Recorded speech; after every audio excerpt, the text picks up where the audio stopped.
So, how are you? Good? Alive? Present? Free? Breathing? Good? It's a good sign.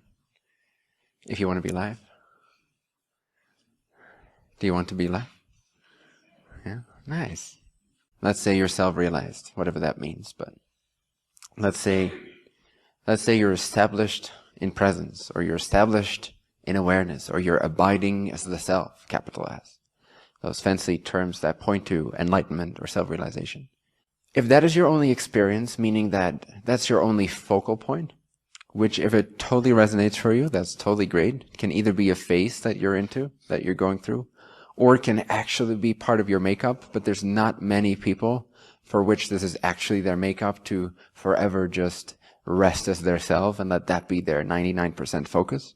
Yes, there are those people for which that is actually relevant and for which that actually works, but it is my safe estimation that for most of you, that is not relevant. So in other words, if that is all you have and it's not relevant for you, it in a sense disables you from running, let's say, as an analogy. It disables you, prevents you from being able to run. You're just being able to sit, in a sense, as an analogy. Whereas if self-actualization is all you know, let's say you're into empowerment, you're into law of attraction, you're into creating your dream life, you're into being relational with the world, if that is all you have, then in a sense, you're going to burn yourself out one day. You're going to be running too fast without the, in a sense, legs that can sustain that, without the endurance to sustain that type of running. So for me personally, and I see this in many, many people that I work with and at retreats and all that, is that to have both, to both be focused on self-realization, to have at least some extent of that, allows you to run, but with the endurance you need to actually do the running. In other words, with the clarity you need, with the confidence you need, with the stability that you need, the faith, the level of faith and surrender that you need, a level of consciousness that is aware of itself beyond just the personality. If all you know is, if you look at the diagram, if all you're conscious of is I am this, the I am this level, where it is person beingness, it's impermanent, it's focused experiencing, it's always focused on things. It's referential, it's always referencing things. And it is that of subject objects, plural.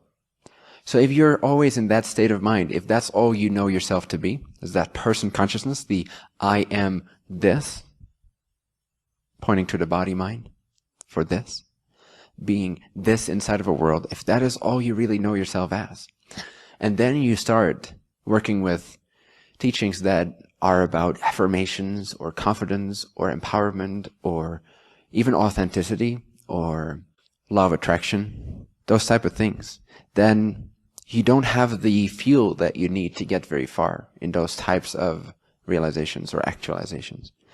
So ideally, one is somewhat resonant with both. Now you can be resonant with one more than the other at this timing. That's completely fine. But over time, these two become one perfect blend. They become simultaneous. So the I am this is what most people know themselves to be. It's I am this, body-mind, inside of a world.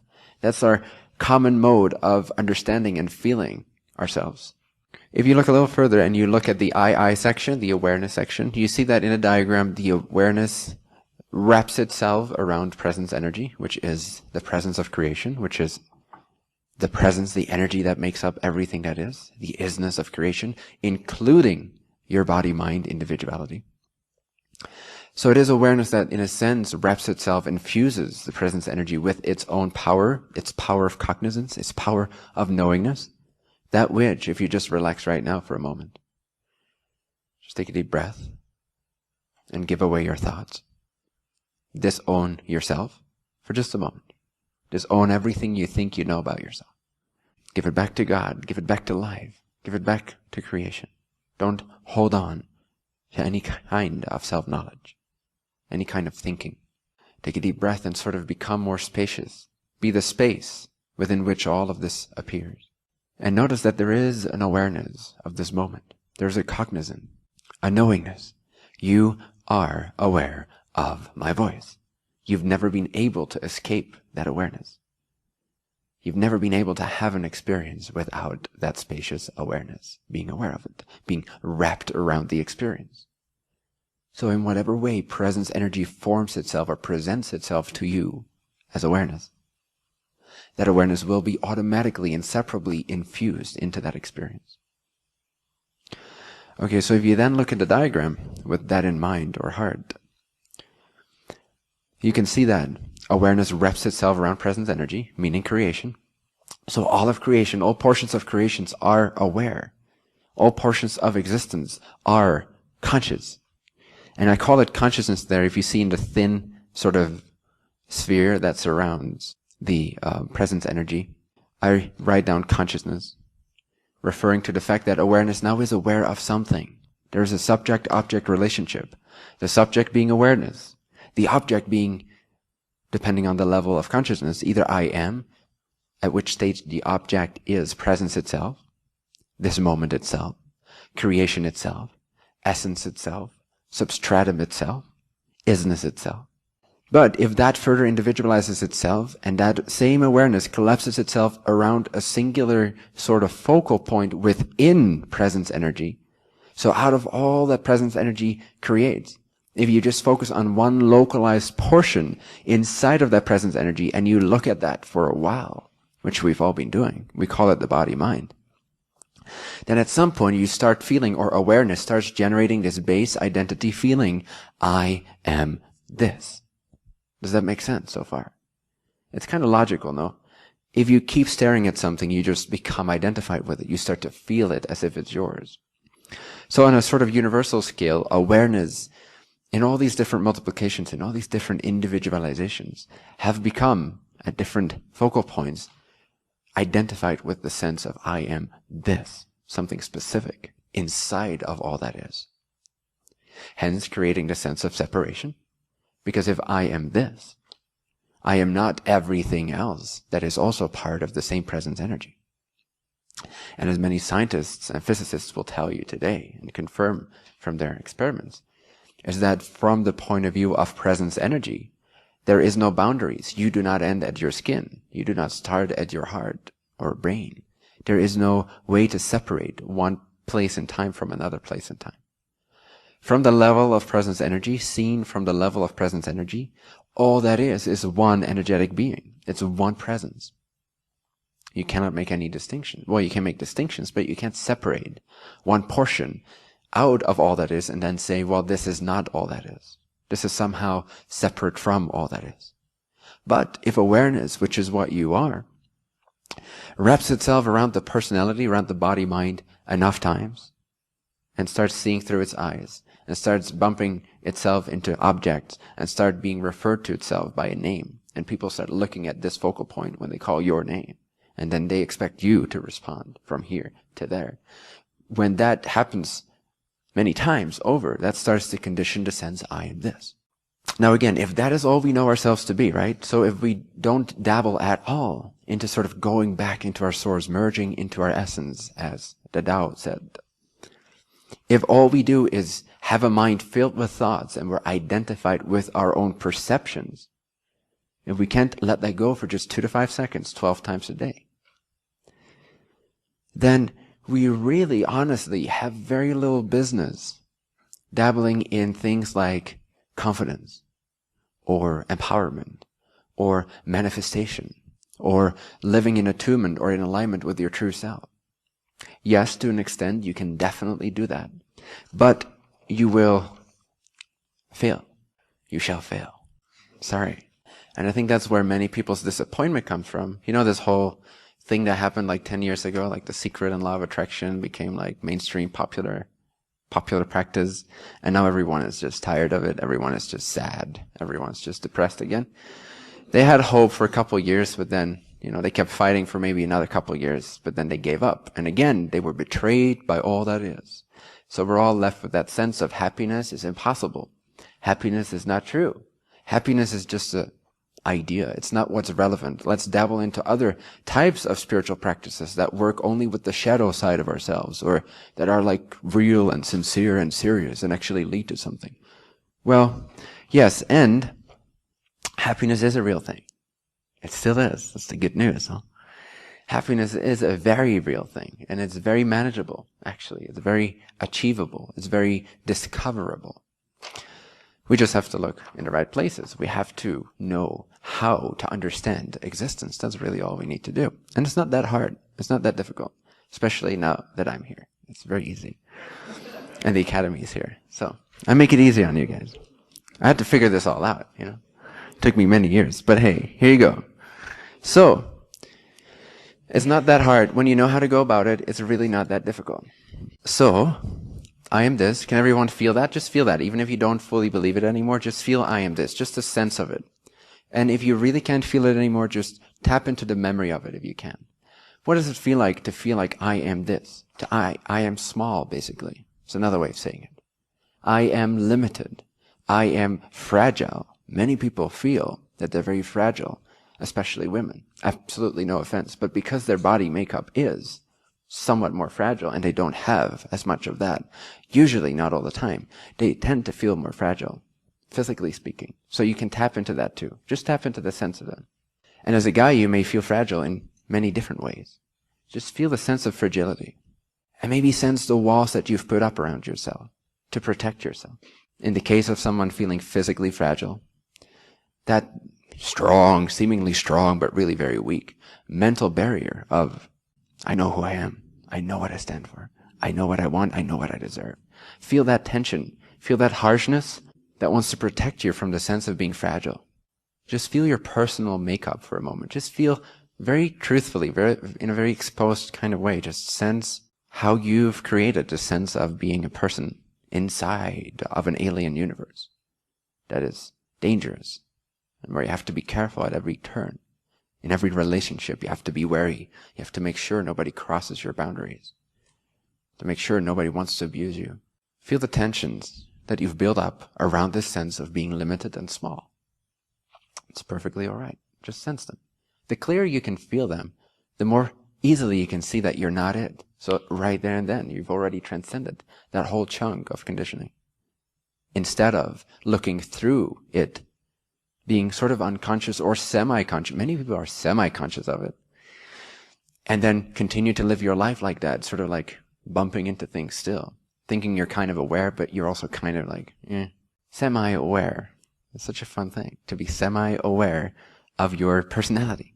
But become really aware of your personal creation, the construct that you've created to operate, to function, to be safe inside of this paradigm of I am this versus that. Feel the barrier, feel the tension, feel the separation, feel that it is a construct of consciousness, of mind. See it as an energetic sort of spectrum or barrier or whatever, something. Picture whatever it looks like to you, but see that it is a construct, a very flimsy sort of construct. Stands on very weak legs. It's very dependent on other people confirming that construct. Because if they don't, then really, it's a really sort of fragile system. So we've surrounded our sense of fragility with a very fragile counter system.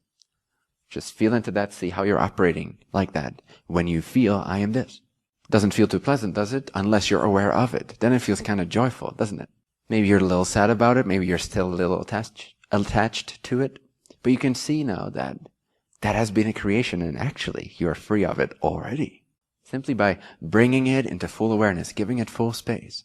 Having that sort of earnestness that you need on the way of self-realization. The desire or the willingness to discover what's true from what's not true. And again, from that sense of being identified with the personality, it can sometimes seem threatening to take the way of self-realization. Precisely because the fragility in you has become identified with the fragility counterpart or protective shell in you. And so its sense of safety is sort of standing on those two false senses of self. It's way simpler than I make it sound right now. I don't know why I share it in this way, but I do. So maybe it's of some use. Nevertheless, from that point of view only, if that's all you know yourself to be, if that's all you're aware of, then you don't want to give that up. Because it's all that you know to keep you safe. It's all that you know how to operate in this world of separation and limitation and smallness. But if you realize that, you can conjure up the willingness, the desire to actually investigate.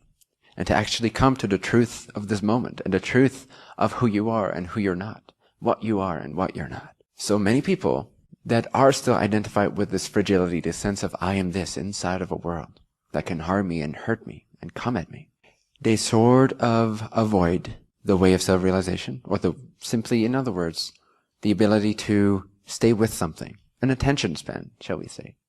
Because the beautiful thing that everyone knows instinctively about having attention span is that it will kill everything that's false, automatically. You don't really have to know how to do that. If you have an attention span, which is another way of saying the ability or the desire, not the ability, because you all have the ability, but the desire to actually stay with one thing for a moment and not just go all over the place. Something in you knows that the whole structure you've created will fall apart. It needs constant distraction in order to feel safe. Something that's absolutely not safe. In order to make that feel safe, you must constantly distract yourself. So if you don't for a moment, if you remain quiet, if you remain with this moment, and you ignore everything that you have become for just half an hour straight as an exercise. You don't have to do this many times. Just do it whenever you desire to do it. And you will see that as you stay with what's true, right here, right now, this moment, you stay in that sense of consciousness, that sense of I am. Not I am this, I am that, I need to do that. I am undisturbed, right here, right now. It will eliminate many, many layers of false constructs. And it can be a little scary, but it's not really, because the presence you discover, the stability you discover, is that much more reliable, is actually that much more desirable than feeling sort of flimsy and pretending that it's safe, pretending that you know who you are, pretending that you're a strong person. It's much more reliable and solid to actually not be a strong person at all, because then your sense of identity shifts from the fragility of the self-made construct that is bound to disappear. In fact, it already doesn't exist even while you think it does. So it's never really there. It doesn't even have to disappear. It was never the case. The personality never really existed in that sense. Those walls never really existed. And when you discover this, the I am starts shining forth into your experience more and more. And the I am, what is the I am? The I am is the isness that makes up this, that makes up my brain, that makes up your brain, that makes up the space in between us. Everything that is, no? Can you see that everything that is? There's a major clue right there. Everything that is. Get it? Confirmation of enlightenment right there. Very simple. You don't need a teacher, not really. Not for presence, at least. When you want to discover presence, all you need is to notice that everything is present. It's very simple. It's very effortless. And it doesn't require you to work yourself through all kinds of meditations. It just becomes obvious confirmation. Instead of seeking confirmation with a teacher for presence, when it comes to presence, you notice that, hey, this is. I am. She is. He is. That insult is. My reaction to that is. Love is. Hatred is. War is. Peace is. Life is. Animals are. Everything is. And you just start noticing that everything is. And it sort of overwhelms you. At some point it can overwhelm you a little bit. When you're still identified with the person, when the person then sort of penetrates its own bubble and isness starts leaking into its bubble of experience, it can be a little bit overwhelming. But only because you have set up parameters as to who you are. Presence cannot be overwhelming if you're not limited to a particular parameter or location. So it's only initially that you can have a sense of, whoa, I'm going to explode. And in a sense, you can always have that, but it's always at a new level. Wherever your edge is, wherever it expands you, that's where you feel like, oh, I am about to explode. But it's only because your bubble keeps breaking up and expanding and expanding. And in that way, you actually become more of all that is. Your consciousness, that recognizes I am right now as I speak to you, that very consciousness will expand and become more of all that is. So the I am practice is very helpful in that initial expansion from the person to the presence that is everything that is. So as soon as you awareness, let's say in your initial phase, awareness that has become the sense I am this, the personality, the person beingness, as soon as the person beingness starts to wake up to presence beingness, that is sort of, in a sense, on the threshold here, on the edge of where the I am this touches the I am. And the more you touch in with the I am presence, and the less you start to believe that I am this, the more, in a sense, you could say that line or your consciousness starts to shift or expand. So it's just right here on the edge of the individual self, or the personality consciousness and the presence consciousness. Does that make sense?